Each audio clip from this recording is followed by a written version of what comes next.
Hey, what's up guys? It's Dominic here, and for today's video ay tuturuan ko kayo kung paano magpalit ng cabin air filter ng Toyota Fortuner. So this procedure is also applicable to other Toyota models like the Hilux, Innova, and for the Vios. So if you wanna know more, just keep on watching. Ito yung cabin filter na nabili ko from Shopee, which cost around less than 300 pesos. So this is also similar sa mga cabin filter no sa Vios, Hilux, and the Innova. So you can see here, naka-plastic pa siya. So I'll be linking down below kung saan shop ko siya nabili, so you can also buy from them.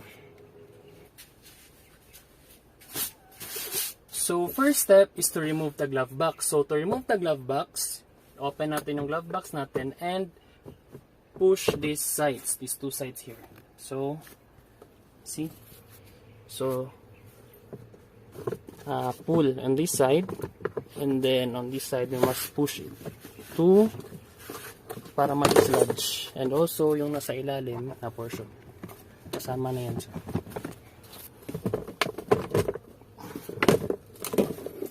So upon removing the glove box, it will reveal na yung ating aircon components. So dito yung ating blower, yung ating lagayan ng cabin filter. Also the other vital components ng ating aircon system. So to remove yung lagayan ng ating cabin filter is meron dito nakalagay na up. So sa gilid niyan is meron yung lock natin to remove the cover.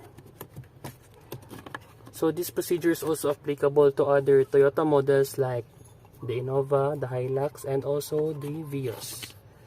So upon removing the cover, it will reveal the cabin filter. So this filter na-change siya last 3 months ago. So tingnan natin yung kanyang, ito na siya after 3 months of use. So the filter really did its job in filtering yung mga components na dapat papasok sa ating aircon system. So as you can see, sobrang dumi na ng ating filter. May mga dumi pa ng daga or butiki. So that right here. So dito diretso yung ating fan motor. So advisable tayong mag-change ng cabin filter every 3 months. So in this case, need na talaga siya i-change. So kung meron naman tayong access sa compressor, pwede naman natin siya pabugahan if hindi pa siya ganito karumi. So in this case kasi kailangan na siyang palitan kasi sobrang dumi na. So meron naman tayo dito compressor. So let's try nabugahan ng hangin muna. Hindi naman siya for the meantime, pabugahan muna ng hangin para lang ma-remove yung mga dumi ng daga na pumasok doon sa air filter natin. So, ganito.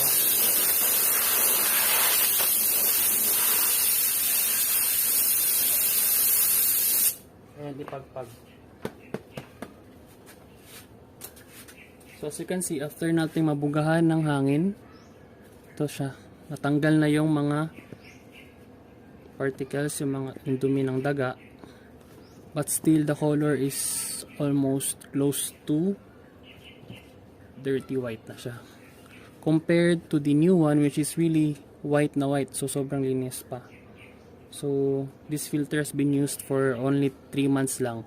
And I don't think may pagdadalawang isip mo pang magpalit kung ganito na yung kulay ng iyong air filter. So, this only cost around 200 plus shipping fee. Di naman siya abot ng 300 pesos compared sa magpapalinis ka ng aircon mo if babaho na yung aircon mo kasi hindi mo siya pinapalitan. So the final step would be installing the new air filter. So ito na yung ating bagong air filter. And as you can see, there's a direction here. It says up. So ilalagay natin siya dito in this direction. So up. Also yung ating cover, meron naman siya nakalagay na up. So ilalagay natin siya doon sa lock niya sa likuran. Also yung lock dito. Make sure na nag-click siya to ensure na nakalock siya. And next step is to install yung ating glove box balik sa kanyang position. So meron siya ditong dalawang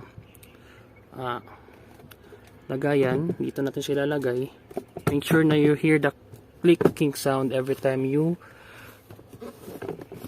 balik na yung ating glove box. So medyo tansyahan to dito na part ng pagbalik. Yun. So let's close. So that's it. So after nating malagay yung ating bagong cabin filter, let's power on the vehicle to check if merong warning light sa dashboard, which might be triggered by removing the glove box or baka merong ting nagalaw while removing the cabin filter cover. So let's start. So check natin if naka-neutral. Okay, walang, check ulit natin.